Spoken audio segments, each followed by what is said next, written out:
have some refreshments. Oh. Okay. Great.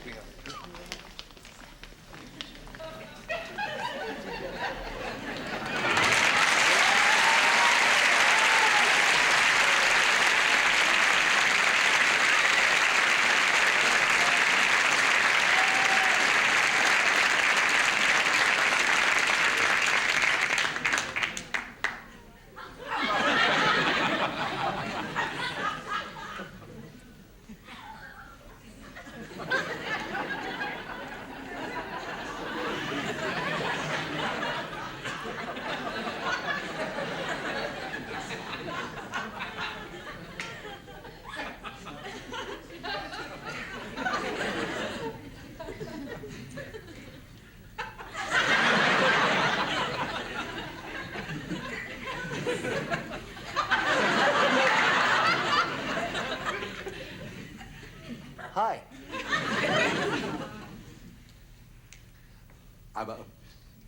This is very difficult for me. I'm not used to talking to people. I wouldn't have the courage to do this even now, but talking to yourself can get kind of boring. Don't you think so? As you can see, I'm not exactly a movie star type. Well, looks aren't everything. I think it's character that counts in a person. Certainly hope I have that.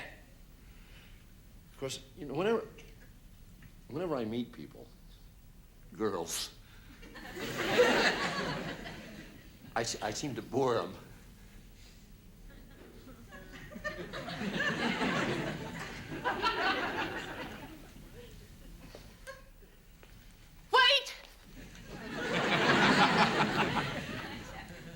Perhaps that the girls you have met didn't take the trouble to see you. I mean, they might have looked at you, but there's a big difference between looking at somebody and really seeing somebody. I mean, anybody with two eyes can look at somebody, but to really see somebody, that takes a lot of understanding.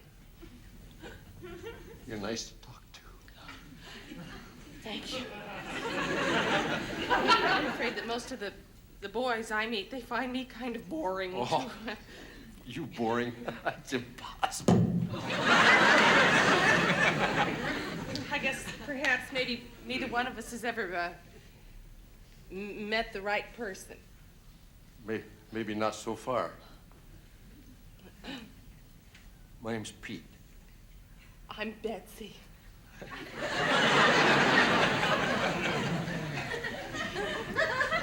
Would you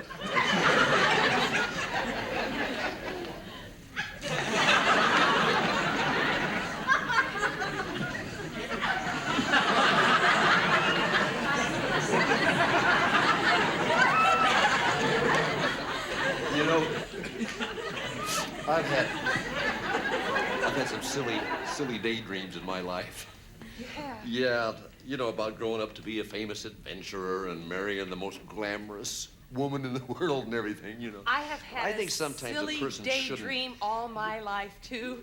It's a daydream that I have never told anyone except my Raggedy Ann doll. And to really tell you what my daydream is, I have to go back to my childhood to really explain it to you. You see, when I was growing up, we were very poor.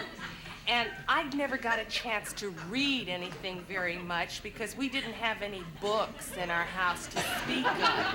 Oh, well, no, we did. We had, well, my mother had a couple of cookbooks, you know, but nothing, and there, well, oh, no, my father had a big book of etchings.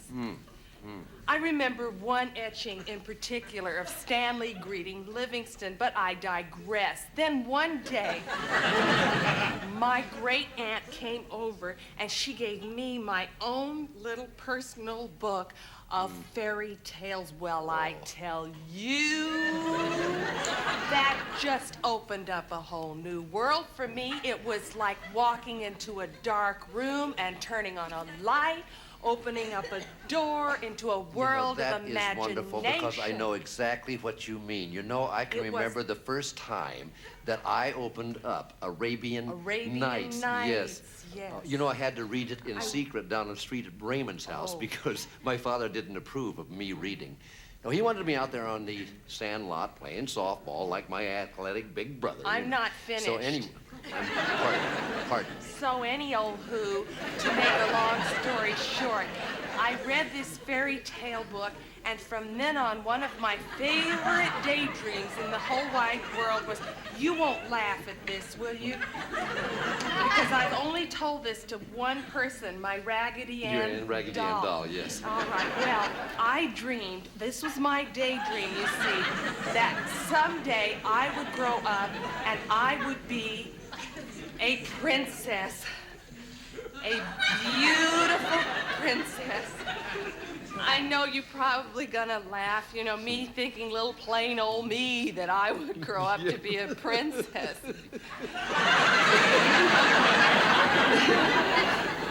Anyway, so one day my dad caught me down at Raymond's house reading that darn Arabian Night. I had to tell him that it was a school assignment because I don't ever figured out what he was doing over there anyway. In this because he never daydream, cared for I am Raymond's this dad. princess, and along comes a handsome prince, and he just carries me away, into the woods. That's and exactly up to what I was saying, like in my daydream. You know, I don't think we castle. should expect those fairy princesses and those godlike princes to come. I think a person should probably compromise. Ordinary you know? people look for, are yes. the backbone of this nation.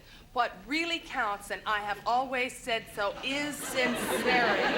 Sincerity If counts. there's one thing I am, it is sincere. Yeah. You know what I mean? Like, if I like a thing, say. Yes. If I like it, I'll say that I like it. And if I don't like a thing, I'll say that I don't like it, Let me tell too. you, I am the same way. You know, for instance, Just I the eat other very day, often I my would- breakfast at Al's coffee shop, Oh. you know?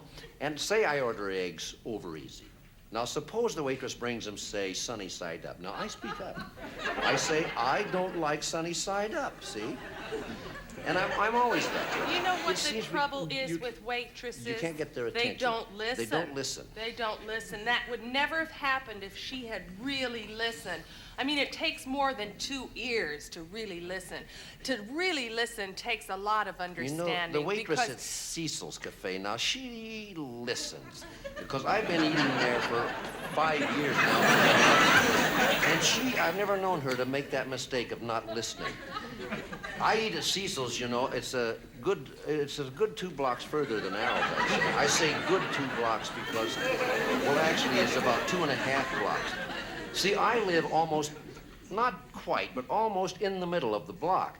And I have to walk to the corner, cross the boulevard, which is a good wide street in itself. Then I have to walk 2 more blocks down 3rd, and then Cecil's is on the corner of 3rd and McGee. Whereas Al's is right on my corner, as I said. But you know, I think I like the brand of margarine they serve at Cecil's better. If it is margarine, I suppose it's margarine, because I don't think they serve real butter in coffee shops nowadays, although I don't know.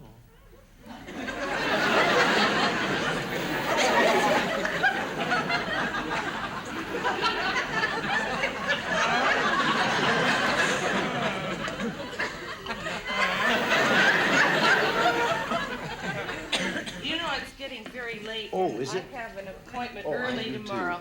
Well, it was very nice talking It was very to nice talking to you. Thank you. Goodbye.